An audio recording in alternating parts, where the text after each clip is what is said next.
শেখ হাসিনা বিদায় উপলক্ষে আমরা পার্টি দিতেছি। সৌদি আরবে ছাগল কিনতে রাইছি ছাগলের মার্কেটে।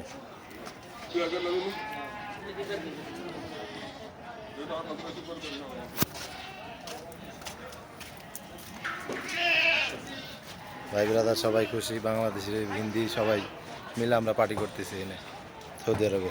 খাসি কিনতে রাইছি।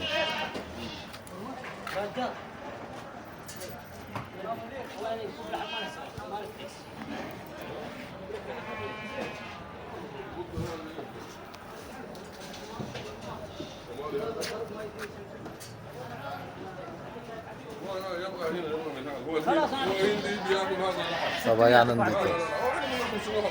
শেখ হাসিনা যাওয়ার উপলক্ষে সবাই খুশি। জায়গায় জায়গায় শুধু আমি না, অনেকেই পার্টি দিতেছে, অনেকে পার্টি দিতেছে, বিরিয়ানি পার্টি যে যেভাবে পারতেছে। বাংলাদেশিরা ঈদের মতো একটা অনুভব হইতেছে যে ঈদের মতো খুশি, বাংলাদেশ স্বাধীন। এটা তো আর বইলা বোঝানো যাবে না। যাক, সবাই ভালো থাকেন, দোয়া রাখেন আমার জন্য। আল্লাহ হাফেজ।